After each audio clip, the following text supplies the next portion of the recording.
We've done Thomas, and now it's Twilight's turn.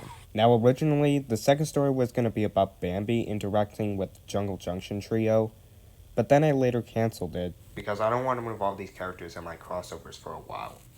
However, while I did announce the Bambi story, I did have another story in mind, and that one is about Twilight, which I finished today. I gave it a read, and I'd like to share it to you all. That's what you curiously clicked on this video for. Now, you do remember in my Thomas story, it was more about Thomas having trouble picking between Dorothy and Twilight as his girlfriend, but then Twilight found a solution that she and Dorothy would be both Thomas's girlfriends. And I bet some of you were expecting this story that you're about to hear to be about Dorothy and her dog Toto. Now look, I know I should do a story about Dorothy and her dog Toto, but I grew more fond of focusing on some of the other characters, like Twilight. And I'll be honest, I've grown a little bit more fond of the Thomas X Twilight concept. And the fact that I love My Little Pony Friendship is Magic more than Dorothy and the Wizard of Oz, which I don't love, but like. But don't worry, I will think of a Dorothy story, you'll just have to wait. But anyway, as I was saying before, I've decided to write a story about Twilight instead.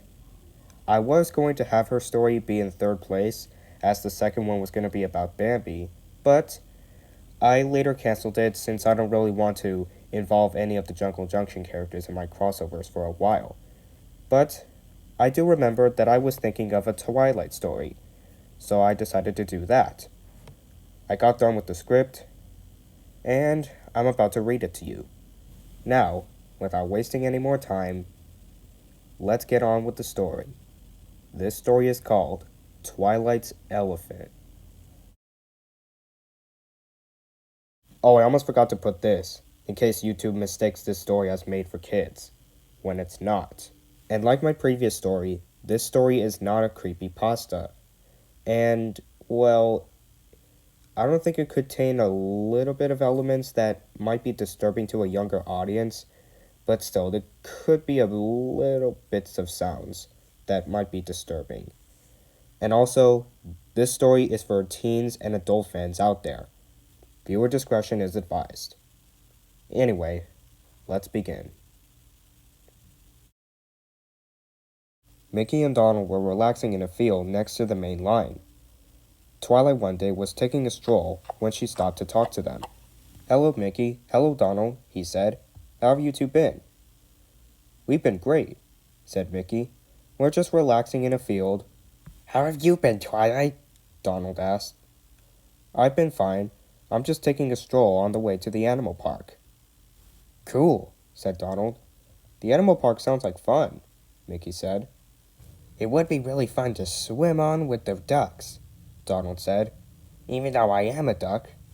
"And since I'm a mouse, I could literally scare an elephant," said Mickey. "Pfft, an elephant. I hate elephants," said Twilight. "Why?" asked Mickey. "They're like big gray dogs with floppy ears and a long trunk." "I just don't like the smell of their rear ends," said Twilight. "Well, anyways, I better be on my way now." "All right, whatever you say, Mrs. Pachydermophobia," Mickey teased. "Good one, Mickey," Donald laughed. Twilight was growing cross. "I am not afraid of elephants," she snapped, and she trotted away, pissed off. Mickey and Donald were having a good laugh. Twilight eventually arrived at the animal park. She saw the people looking at the animals, while she glared at them. "Ugh, the elephant. Nasty creatures," she hissed. "Ah, Mrs. Pachydermophobia," James said, rushing by. "Mickey and Donald told me all about the incident." "Shut up, James," Twilight hissed. Then, Thomas arrived at the animal park. He saw Twilight on the platform. "Oh, hello, Twilight. What are you doing here?" "I just wanted to take a stroll all the way to the animal park," she said. "Oh," said Thomas. "Well, that's nice." Twilight didn't notice that Thomas's fireman was holding a bag of peanuts in his cab. "Come on, Thomas," said his driver. "We have a goods train to take to Allsborough." "Sorry, Twilight," Thomas said. "I gotta go now. Catch you later." And he steamed away. "Bye, Thomas," said Twilight. When she approached Dry Isle Station, Twilight overheard some people talking. So that elephant was gone missing from the animal park. Sad, sad. Yeah, he jumped loose from a fence a few minutes ago. Oh no, no. Twilight trotted away, a little sorry about the elephant. That night, Twilight noticed something unusual. There was Thomas, Dorothy, Toto, SpongeBob, Blythe, and the pets having a campout. Hello, Twilight, they said. Would you like to join our campout? Twilight was a little concerned, but she said yes. We just wanted to have a campout to spend more quality time together, SpongeBob said. Yeah, said Dorothy. It's great that you could come to join. Twilight felt pretty happy. Everyone had a pretty fun time at the campout. But then later, they were all in a deep sleep, except for SpongeBob. He was just about to fall asleep when he heard an...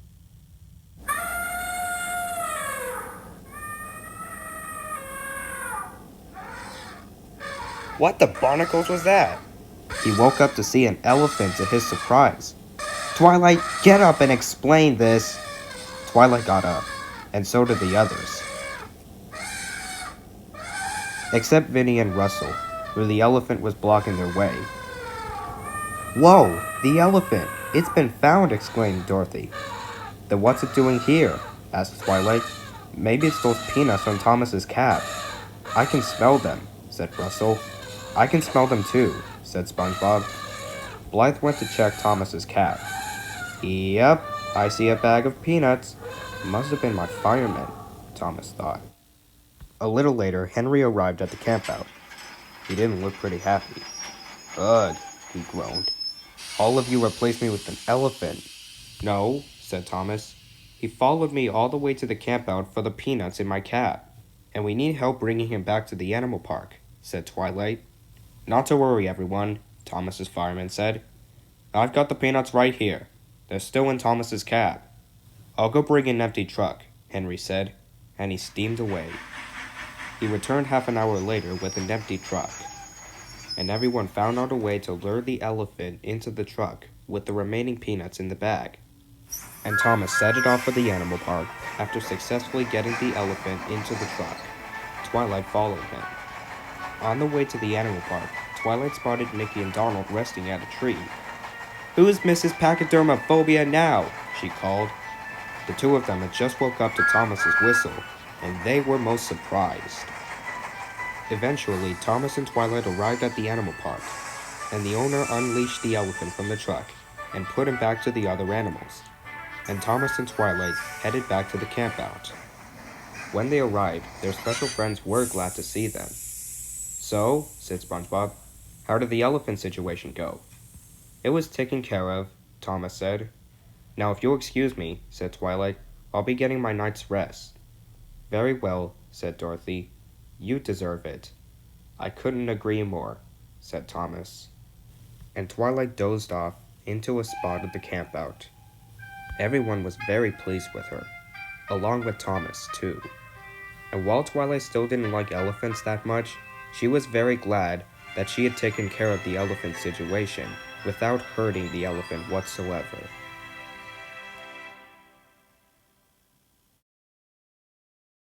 And that's it. That was the story. Now, I think it was a little bit shorter than the previous story, but I hope you guys will enjoy it. It wasn't really that bad in my opinion. I don't know what you think. Now, like the previous story, I apologize if my narration wasn't the best. I'm not really exactly used to doing it all that much as opposed to voicing characters, but at least I tried. It's not like I wasn't trying at all. But anyways, thank you so much for watching and listening to this story, and I'll see you guys next time with something probably random.